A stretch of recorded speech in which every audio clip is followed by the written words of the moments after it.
Hello, everybody. Welcome back to another episode of Diecast Garage. A couple of today is just kind of an update video, just to kind of tell you what has been going on in the life of Diecast Garage.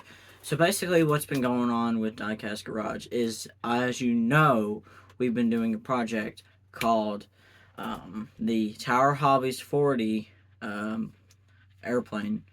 And, we're building the Tower Hobbies 40 sized. Um, it's just a trainer airplane, and I was just kind of showing you how to build it and just some tips and tricks. Was not able to finish it because a lot of stuff was going on at once, and I did not have time to turn the camera on. And yes, that plane now is a running and flying airplane. We flew it yesterday, and it flies great. But you will have to check the CG on it. That's all I'm going to say. That's something to cover on that. Another thing that's been going on here is we've been not a lot of stuff has been going on here in the Hot Wheels room per se, because we've been up in the shop working on RC airplanes, so I haven't had a lot of time to post, plus with life and all that stuff. So I just want to say I am sorry for not posting as much as I should have been.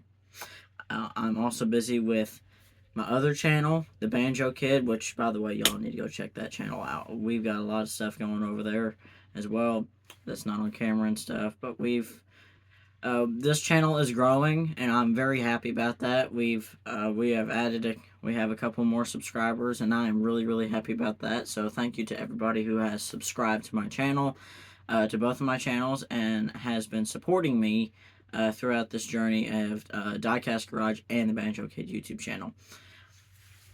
Okay, so enough of that. Let's move on to what we are going to do in this video, other than the update, which I just gave you.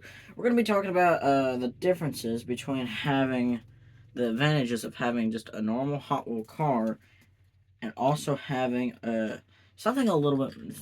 You find these at Tractor Supply or any other more of a farm store, because they are more of a farm brand, but it's the brand Ertl. We're going to be talking about the pros and cons of having Ertl cars and Hot Wheels cars. Um, but this Ertl, so let's go ahead and first let's look at the Hot Wheel car.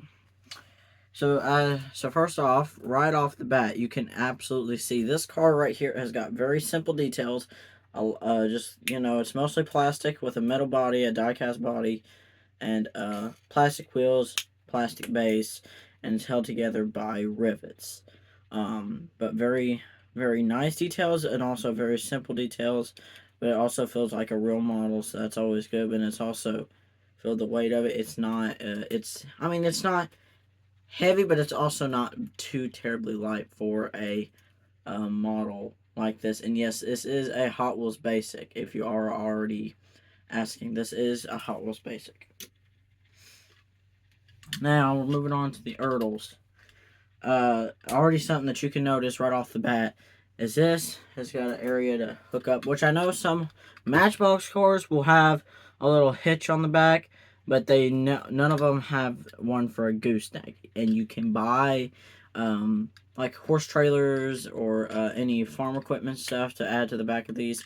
And also, right off the bat, you can tell these things are a lot bigger compared to your general Hot Wheel. Yeah, they're both 1/64 scale, but you can obviously tell that, yeah, even though they're not the same, you can tell this one, overall, the scale is a lot bigger.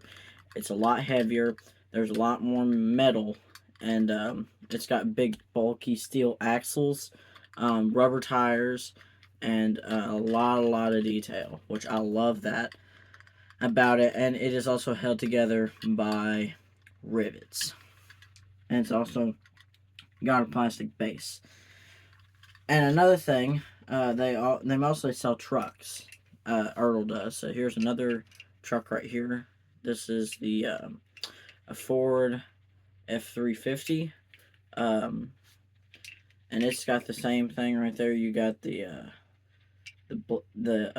gooseneck, and then you've also got the bumper pull, and also this one's a dually, which is something that is um, that you don't really find too much on Hot Wheels, if you find it at all. And you would have to get a premium car to get a dual a dually. But anywho, basically the pros of having having an Ertl right here. I'll grab this one. The advantages of having this is you have a higher quality, higher quality, um, higher quality model, and it's also ones that are a lot more durable. Say if you have some kids and you know they're a little bit rough, these are going to be a lot better than Hot Wheels. Hot Wheels are a little bit more fragile. Not saying they're not tough or anything, but these are. I would suggest getting these for your little kids if you have little toddlers running around there and interested in trucks.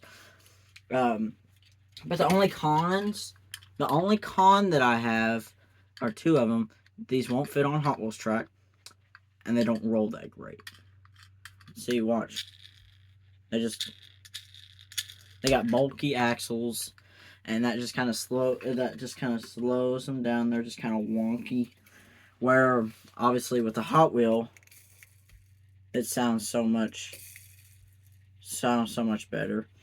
And also these are a little bit more detail and a lot more exotic car. They sell more cars than they do trucks.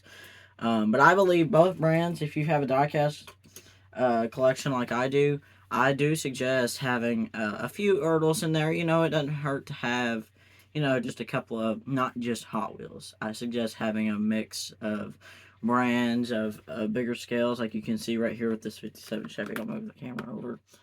Yeah, with this, like this 57 Chevy, obviously this is not a Hot Wheel, but it's diecast, and I also like it. And also, obviously, none of those tractors back there are Hot Wheels. I can just tell you right now, and those things are much more higher quality, and we're gonna get into those things in our next video. We're gonna have our whole a whole nother edition of Diecast Garage just dedicated to these tractors, because I have been collecting these things since I was born. My dad always buys me these. He buys me one tractor per year for Christmas, and I absolutely love it. I love dealing with tractors. I love, you know, actually driving real ones. Yes, I love tractors. I love tractors as much as I probably love cars. Yeah, I probably love tractors as much as I do anything else. They are awesome. But that's gonna launch into its whole other series. But anywho, guys, thank you all so much for watching today's episode of Diecast Garage. Please make sure to like, subscribe, share with a friend, and comment what I should do in my next video. Thank you all so much, and I'll see y'all later. Bye.